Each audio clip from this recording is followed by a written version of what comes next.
Assalamualaikum warahmatullahi wabarakatuh.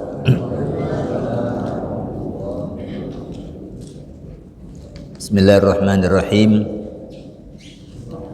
Alhamdulillahi haqqa hamdi, wassalatu wassalamu ala man la nabiyya min ba'di wa ala alihi wa ashabihi. Amma ba'du, subhanaka la ilma lana illa ma 'allamtana innaka antal alimul hakim. Allahumma arinal haqqa haqqa warzuqna husna ittiba'i wa arinal batila batila warzuqna husna ijtinabi.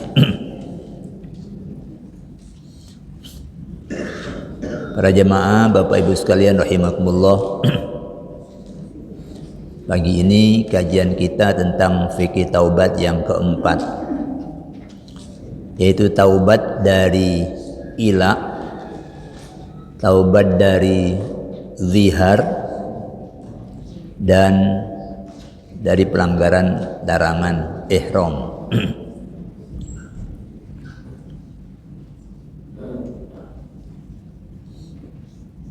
Sudah 2 kali kita mengkaji tema ini. Kita sudah membahas taubat dari dosa karena melanggar sumpah, karena melanggar nadar, karena jima di siang Ramadan, dan karena dosa pembunuhan. Pagi ini kita bahas taubat dari dosa karena melakukan ila, zihar, dan larangan ihram. Ini istilah yang tidak familiar di kita, tidak biasa kita dengar dalam bahasa kita sehari-hari, karena ini menyangkut respons hukum Islam terhadap tradisi di zaman jahiliyah, ya. Tapi boleh jadi itu juga terjadi di kita, hanya di kita tidak ada sebutan khususnya. Pada zaman jahiliyah, jika laki-laki benci pada istrinya dan ia tidak ingin istrinya menikah lagi dengan laki-laki lain, maka ia akan mengilaknya. Istilah ilak, ya.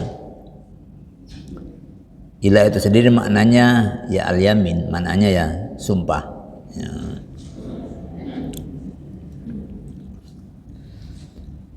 Yang dimaksud mengila istri itu ialah al-imtina'u bil yamin, melarang diri, ya, melarang diri dari menggauli min wat'iz zaujah, min wat'iz zaujati, melarang diri sendiri, mengharamkan untuk dirinya bergaul atau berjima dengan istri. Ini boleh jadi terjadi dalam kehidupan suami istri karena mangkel. Nah, apalagi kemudian kalau istrinya lebih dari satu, mangkel, kemudian dia bersumpah tidak akan digauli, dicerai enggak, dia digauli juga enggak, ya. Ini namanya ila, ya. Nah, di kita boleh jadi ini jadi sebutan nama, ya.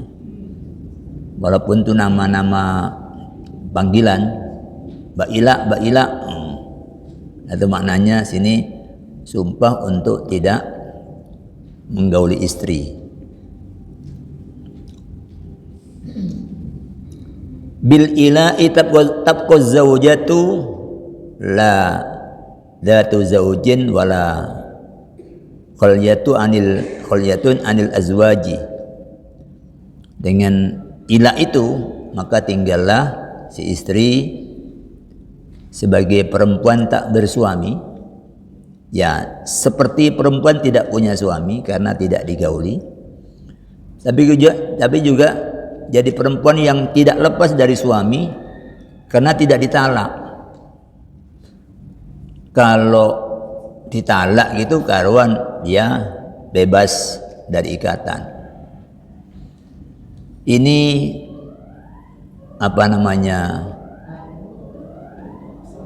hal-hal yang berkenaan dengan hak untuk memutus tali perkawinan itu memang lebih kuat berada di pihak suami. Maka kalau suami jahat, bisa bertingkah laku seperti ini, jarno, dibiarkan terkatung-katung. Ya. Tapi kadang juga perempuan ada yang begini, ya. Ada yang menghukum suaminya dengan tidak mau, ya. Ada. Ini urusan mangkel-mangkelan ini. Ya. Bahkan kadang-kadang itu diceritakan ke orang, dan rasa nun, orang-orang itu kalau mangkel itu, gitu kok diceritakan ke orang. Ya. Jadi dia seperti tidak punya suami, juga tidak lepas dari suami-suami sebelumnya. Tastati'u an tankiha ghayra zawjiha al-awwali. Jadi dia dengan begitu dia tidak bisa untuk menikah dengan laki-laki lain selain suami sebelumnya. Nah, tradisi buruk ini dikoreksi oleh Islam.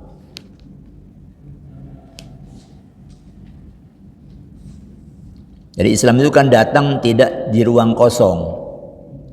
Tidak seperti IKN itu. Nah, kalau ibu kota baru itu kan kosong.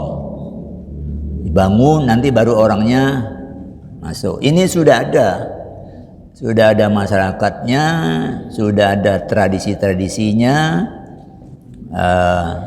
lalu ada tradisi seperti ini yang karena dia bukan ruang kosong, itu ke bawah masuk dalam kehidupan sehari-hari dari masyarakat yang sudah memeluk agama Islam karena dari semula dia hidup dalam tradisi itu.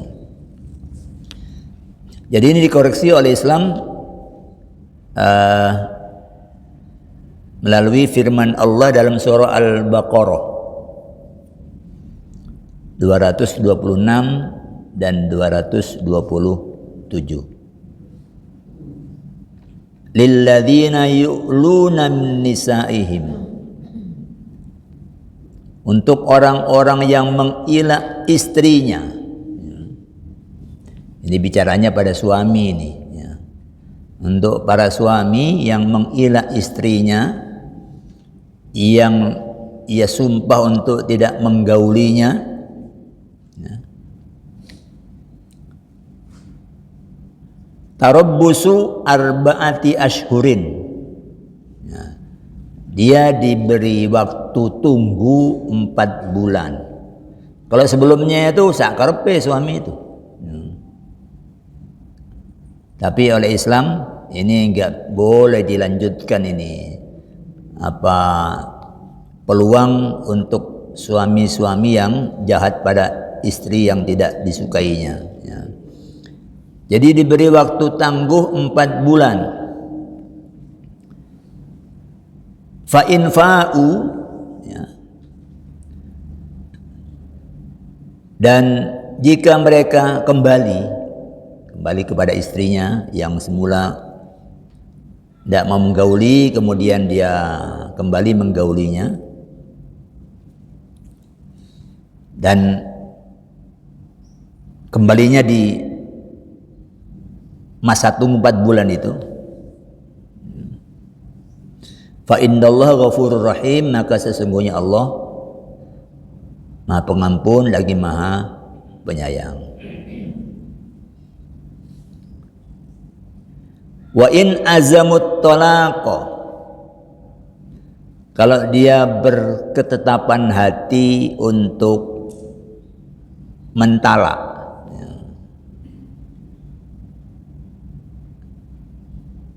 ya ngomong tapi carnoai, ya. Fa innallaha samiun alim, maka sungguhnya Allah Maha mendengar lagi Maha mengetahui. Jadi sudah sampai lewat 4 bulan dia tidak balik karena memang nawaitunya itu untuk lepas, ya. Maka sungguhnya Allah Maha mendengar lagi Maha mengetahui. Jadi artinya di sini, jika suami mengilah istrinya lebih dari 4 bulan, lalu ia kembali ke istrinya sebelum lewat 4 bulan, in hasaral fai'u qabla madiyil muddah, sebelum lewatnya masa 4 bulan itu, zalal ila'u, maka ilaknya gugur, ilaknya selesai, ya. Ilaknya berakhir. Tapi walazimal hanithu kafaratal yamini bil ittifaqi.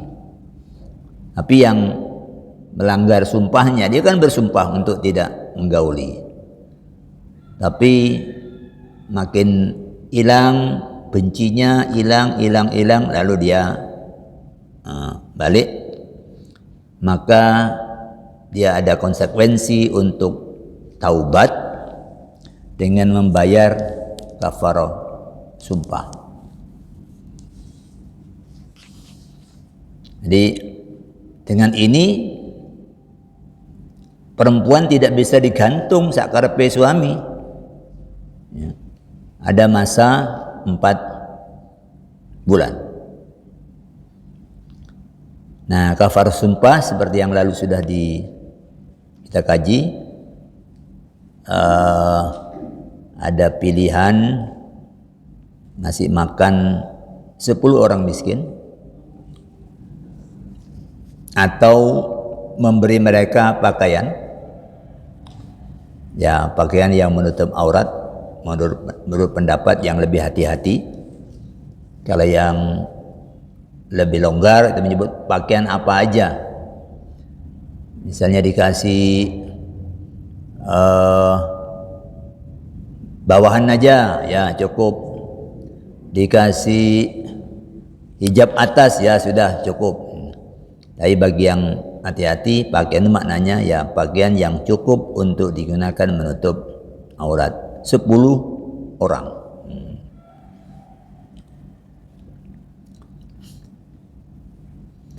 Jika tidak mampu, kemudian puasa 3 hari. Kalau orang yang ada duitnya, ya daripada berlapar-lapar puasa, tapi ya puasa kan kalau tidak mampu ini, ya, baru puasa 3 hari. Yang utama itu adalah yang pertama, masih makan atau memberi pakaian.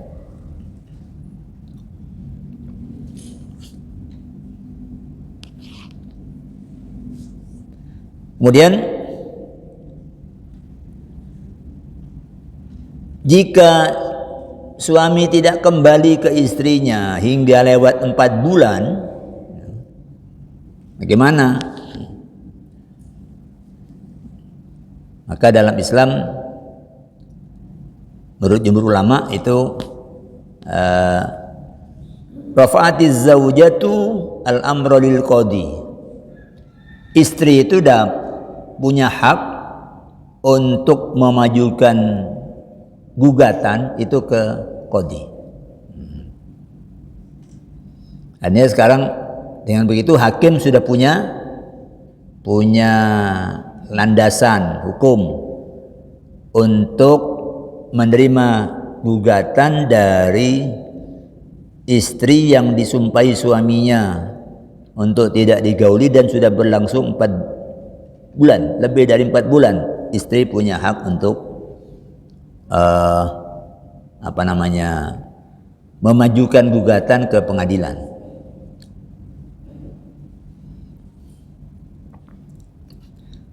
Wal qadi yukhayyiru az-zawja bain amrayn. Dan hakim itu hakim kemudian memberi pilihan pada suami. Al-fai'u awit talaku. Yang pertama kembali, artinya mencampur istrinya dengan bayar kafarat, atau kalau tidak at-talaku, talak. Suaminya diminta mentalak. Fa in fa'ala, kalau dia mau. Wa illa, kalau tidak mau, talaku alaihil qadi, maka hakim itu menjatuhkan talak atas nama suaminya. Wa yakunu talaku raj'iyan, dan talaknya ini itu talak raj'i menurut jumhur ulama. Talak raj'i itu adalah talak yang suami masih diberi kesempatan untuk rujuk. Itu talak raj'i. Jadi talak 1, talak yang kedua itu masih suami diberi kesempatan untuk rujuk. Selama masa iddah itu nggak boleh ada orang lain seronang-seronong. Itu masih suaminya masih lebih punya hak untuk kembali kepada dia.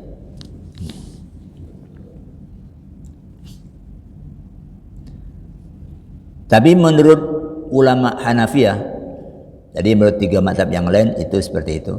Menurut ulama Hanafiyah, istri itu dengan sendirinya tertalak dengan talak bain bimujarradi, dengan semata-mata lewatnya waktu. Jadi tidak pakai prosedur ke hakim. 4 bulan lewat suami tidak kembali, udah otomatis lepas. Itu menurut madhab Hanafi. Ya. Asal lewat 4 bulan dia sudah bebas. Dalam arti lepas dari ikatan suami pertama, karena dia bain. Talak bain itu suami tidak boleh kembali. Ya.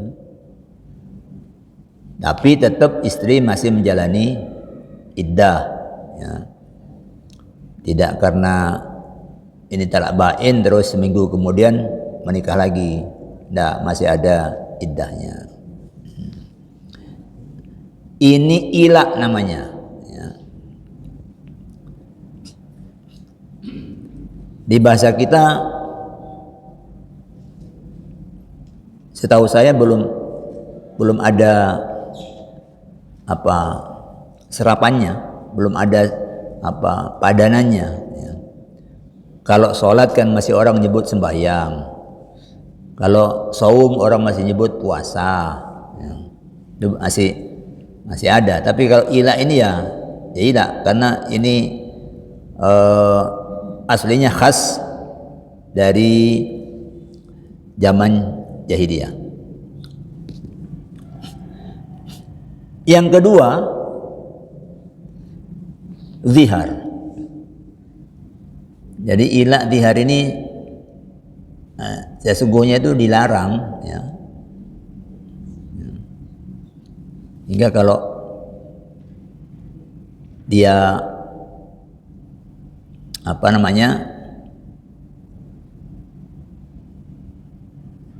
terus lewat dari waktunya, resiko istri hilang. Kalau dia mau kembali, resikonya dia harus taubat dengan bayar kafarat. Yang kedua, zihar.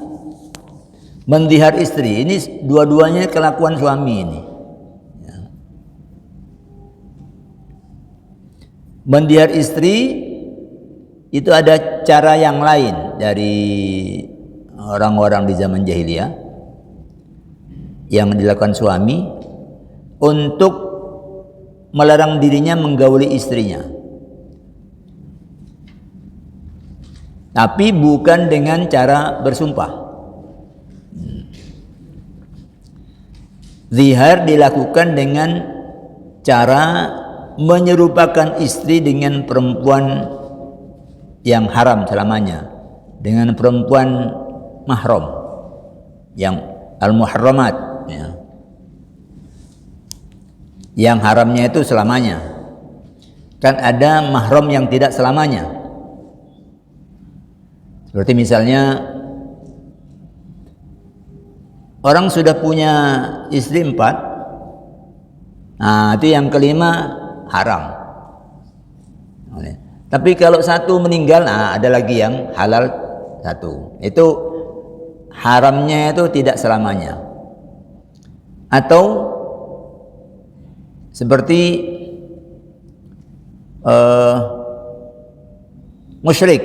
musyrikah, perempuan musyrikah haram. Tapi kalau dia sudah beriman jadi halal. Itu beda dengan ibu. Ibu itu haram selamanya. Saudara perempuan itu haram selamanya. Bibi itu juga haram selamanya. Nah ini dia serupakan dengan perempuan yang haram selamanya. Atau menyerupakan dengan bagian tubuhnya yang haram ia lihat, seperti punggung, perut, batnun, paha. Ini cara di zaman jahiliyah, ya.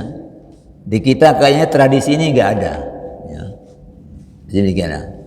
Jadi kalau suami mau mengharamkan istrinya, ya, pada zaman jahiliyah itu, dia bilang,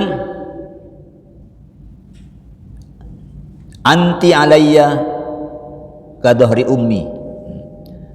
Engkau, bilang ke istrinya, bagiku, untukku, itu seperti punggung ibuku. Kata-kata ini itu punya makna dia mengharamkan istrinya itu. Jadi tradisi begini di kita nggak ada. Jadi kalau pas suami bilang punggungmu kayak punggung ibu, Dek, itu ndak nawa itu dia hanya sekedar lihat kok sama ini, kok mirip ini. Apanya mas? Ake panu nih. Wah, malah karena banyak panunya dibilang sama dengan punggung ibunya. Jadi ini nggak ketemu di kita cara orang untuk mengharamkan istrinya itu dengan cara menyamakan dengan adiknya, itu nggak ketemu. Tapi di zaman jahiliyah ini caranya.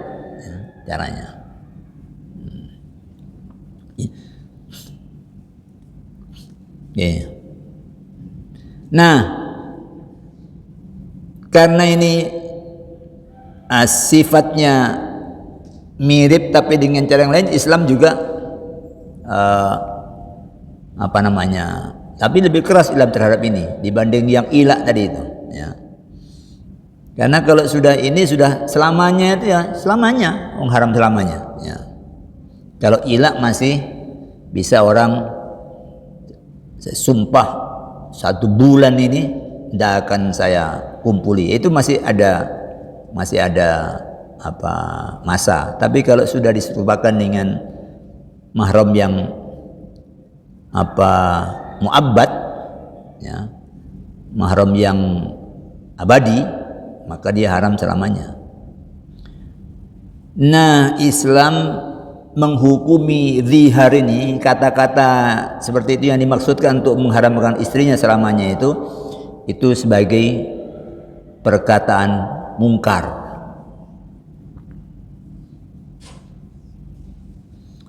Kok menyatakan istrinya sama dengan ibunya.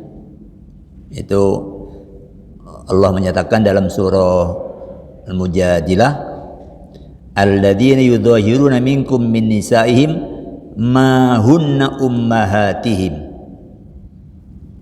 Orang-orang yang menyamakan yang di antara kalian yang mendihar istrinya, dia samakan dengan ibunya. Ma hunna ummahatihim. Tidaklah sekali-sekali istrinya itu ibunya, ya. Dan akan menjadi ibunya istrinya itu. In ummahatuhum illal na'i waladnahum. Ibu mereka itu tidak lain adalah yang melahirkan mereka.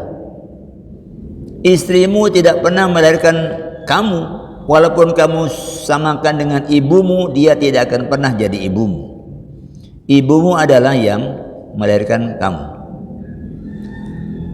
Jadi satu-satunya hubungan keperdataan anak dengan orang tua itu yang pasti itu adalah dengan ibu. Ya. Bapak nggak ada, ya dengan ibu. Seperti Nabi Isa bin Maryam. Bapaknya nggak ada. Atau orang yang dalam keadaan pingsan, lalu ada yang memperkosanya, ditinggalkan sampai dia kemudian siuman tanpa tahu siapa pelakunya, dan itu kemudian hamil, anaknya itu dihubungkan nasabnya dengan ibunya.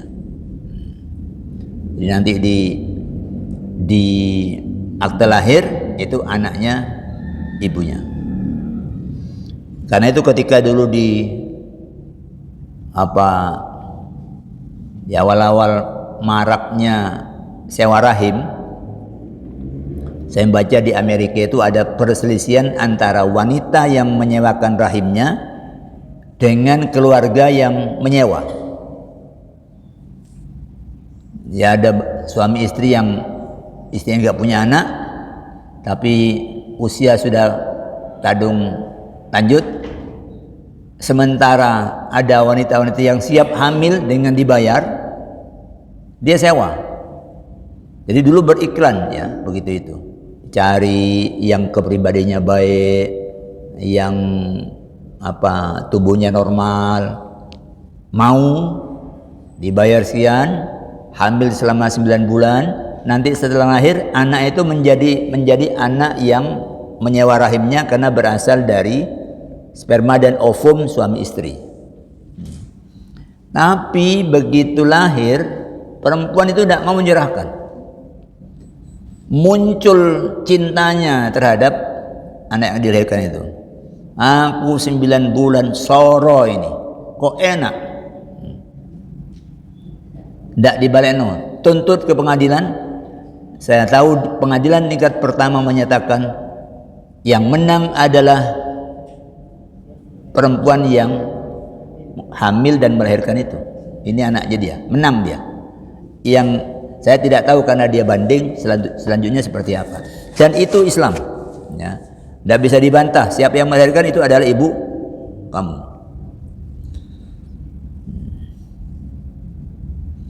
Nah, kemudian ayat berikutnya, dan orang-orang yang mendihar istrinya, kemudian dia kembali. Artinya lama-lama nyesel lalu balik dia menggauli istrinya. Ini lebih berat ini, fatah riru qabatin min qabli ayat tamasa. Maka sebelum dia gauli istrinya, dia bebaskan dulu seorang budak. Kalau ilah itu campur, habis itu bayar kafarat. Kafaratnya ringan lagi. Ya. Masih makan 10 atau ngasih pakaian atau puasa 3 hari kalau tidak mampu. Ya. Tapi ini memerdekakan budak. Kalau tidak bisa, maka memberi makan 60 orang miskin. Nah. Kalau tidak bisa, fa illam yastati, fa illam yajid fasiyamu syahraini mutatabi'ain. Yang kedua, kalau tidak bisa, puasa 2 bulan berturut-turut. Jadi pinginnya saiki tapi halalnya puasa dulu 2 bulan. Berat ini. Kalau itu juga tidak bisa, maka masih makan 60 orang miskin. Nah, ya kalau yang ini sehari selesai, ya, masih 60 orang miskin, cari lembaga-lembaga yang ngurus orang miskin, salurkan, baru. Jadi ini efek dari zihar. Di kita tidak ada tradisi menyamakan istri dalam rangka untuk mengharamkan istri ke suami itu. Di kita nggak ada ini, ya. Hingga kasusnya tidak ditemukan. Kemudian yang ketiga, yang terakhir, melanggar larangan dalam ihram haji. Ada beberapa jenis larangan dengan cara taubat yang beragam. Pertama, kalau meninggalkan ihram dari mikot, ini wajib haji. Artinya melewati mikot tanpa niat dan berihram, masuk aja terus. Niatnya haji, tapi terus masuk Mekah tanpa, maka itu menyembelih seekor kambing. Kemudian mencukur rambut saat ihram atau mencabut, potong kuku, memakai wewangian, memakai pakaian berjahit bagi laki-laki, atau pakai penutup wajah, cadar atau sarung tangan bagi perempuan. Nah, sarung tangan yang menutup telapak tangan. Maka ini boleh pilih puasa 3 hari atau bersedekah kepada 6 orang miskin masing-masing setengah sok. Artinya 3 sok untuk 6 orang. 3 sok itu 7,5 kilo kalau di sini kalau beras, ya. Atau menyembelih seekor kambing.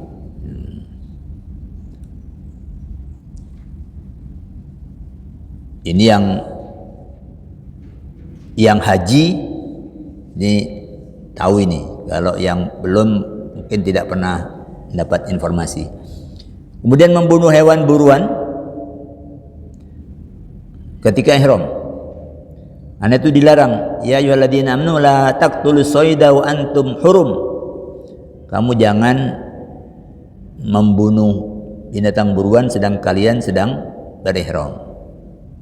Barang siapa yang membunuhnya dengan sengaja, man qatalu minkum muta'ammidan, maka menyembelih hewan ternak yang sebanding dengan yang dibunuh.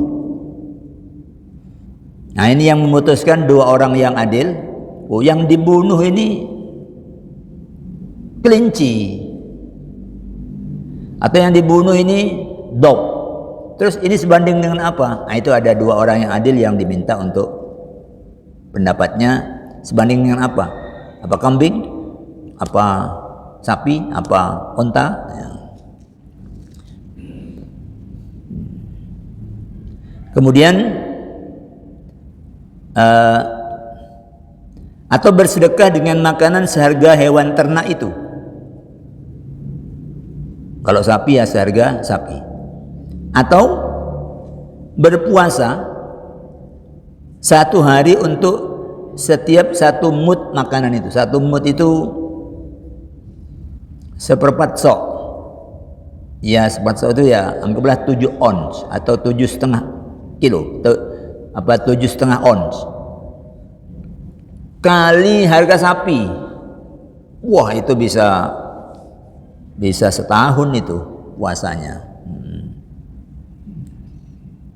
Itu untuk yang membunuh ya. Kemudian kalau melakukan jima, ini banyak juga yang berhubungan dengan jima nih ya. Melakukan jima itu kalau dilakukan sebelum tahlul awal. Tahlul awal itu kalau sudah melakukan 2 di antara 3, tawaf, cukur, atau melempar jumroh. Kalau sudah 2 dilakukan, nyampe ke Mina, lempar jumroh, terus potong rambut, itu namanya tahlul awal. Kalau setelah ini, kalau sebelum ini dilakukan kok jima dengan istri, itu hajinya batal dan dia wajib menyembelih seekor unta atau sapi ya. Hajinya batal. Tapi kalau sudah tahallul sesudah tahallul awal ya, sudah melempar jumroh aqabah, sudah mencukur rambut, maka dia wajib menyembelih unta, tapi hajinya tidak batal. Jadi intinya ada sejumlah pekerjaan khusus di dalam syariat agama kita, yaitu yang pelanggarnya itu tidak cukup dengan istighfar saja. Ada hal yang harus dilakukan sebagai kafarah, atau dalam bahasa lain bisa disebut diat ya, sebagai penghapus atau sebagai penebus dari dosa yang sudah dilakukan. Oke, saya kira itu pagi hari ini yang dapat kita kaji. Ketiga-tiganya ini tidak sehari-hari ya, karena yang ilak sama zihar itu berasal dari tradisi jahiliyah yang di kita tidak boleh dibilang tidak ada mungkin di kita ya. Kemudian yang ketiga berkenaan dengan ibadah yang juga tidak sehari-hari ya. Baik, sebelum diakhiri ada yang ingin dikemukakan, silakan. Enggak.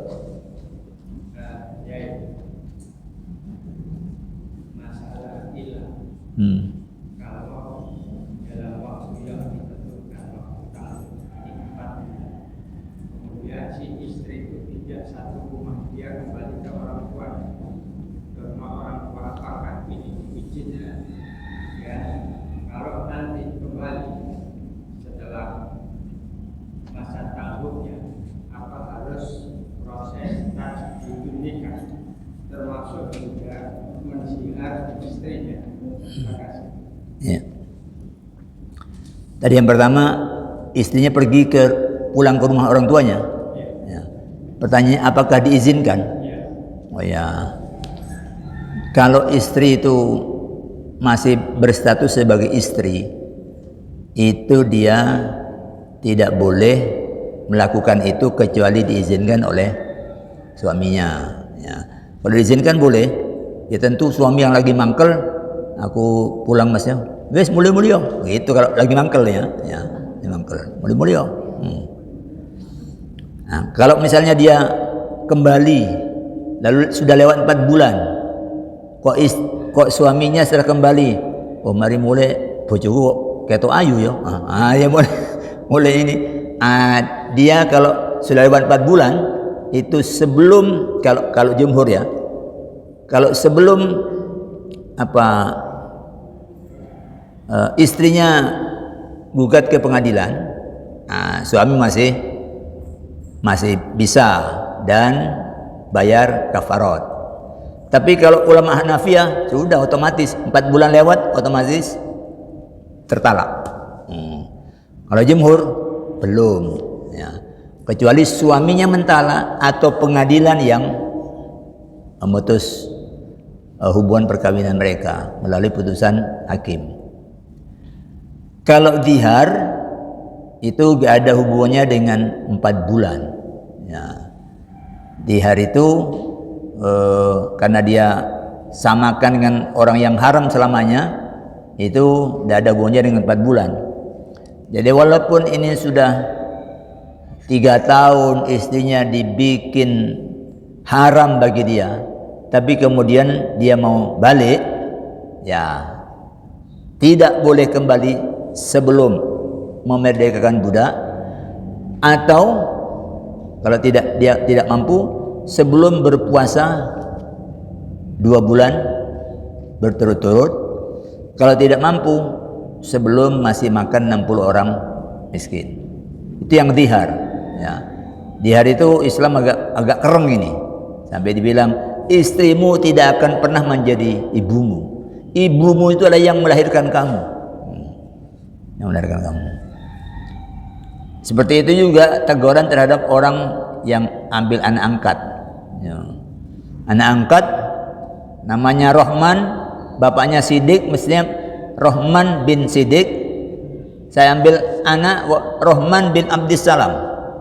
Allah menyatakan panggilan kamu tidak akan membuat Sidik itu, Rohman itu menjadi anak kamu. Wa ma ja'ala atiyaakum abnaakum, anak angkat itu tidak akan pernah jadi anak kamu. Jadi itu rotok keras terhadap tradisi anak angkat, kok nasabnya dihubungkan dengan yang angkat. Nah, yang ini agak penting di kita, karena banyak orang angkat anak lalu tidak dibikin kenal anak itu dengan orang tuanya. Oh, dia itu memutus silaturahim anak ini, ya. Dia malah berbohong, aku bapakmu, ibumu. Bohong dia, ya, bohong, ya. Mestinya kenalkan, beritahu posisinya, bapakmu ini, aku ini cuma bapak asuh untuk kamu. Anak ini akan lebih hormat pada bapak asuh itu karena bukan dulur, bukan apa, tapi api. Anak itu akan lebih sayang. Tapi kalau dibohongi lalu dia tahu, oh mangkel dia. Aku dibohongi sama sampean. Ternyata bapakku ada di Blitar. Dan itu terjadi di lingkungan keluarga saya terjadi. Sudah saya pesan dari awal jangan sampai tidak kenal. Akhirnya terjadi. Ya, kalau sudah terjadi seperti itu, beda lagi lah sudah. Ya, akibat dibohongi beda lagi. Yang kemudian sekarang sudah dia kawin, pindah, dan hubungan menjadi kurang baik. Ya. Jadi itu Pak. Ya. Pendapat haji nikah itu bagaimana hukumnya? Kalau sudah sekian lama pernikahan, 25 tahun, wajib haji nikah atau setiap tahun? Hukumnya gimana? Apa aja? Nganyari nikah tak? Nganyari nikah. Oh ya. Nganyari nikah itu hanya sebenarnya orang ngambil spiritnya aja. Ya. Koyok-koyok manten anyar. Sesungguhnya nikah yang belum putus itu ya tetap terjalin. Hanya di kita karena apa itu ambil spirit yang baru dia nikah lagi. Nikahnya ya nggak perlu KUA karena masih punya ini suratnya. Itu hanya ambil spirit aja ya. Seolah-olah manten hanya habis nikahan terus bulan madu ya. Nah, itu sekedar apa namanya? Tabarruk lah istilahnya orang sekarang, ambil berkahnya ya. Ya sesungguhnya itu tidak diperlukan secara hukum karena nikahnya masih belum putus ya, masih belum putus. Oke, saya kira itu kita tutup dengan hamdalah. Alhamdulillahirabbil alamin. Aqulu qouli hadza wa astaghfirullah li wa lakum. Wassalamualaikum warahmatullahi wabarakatuh.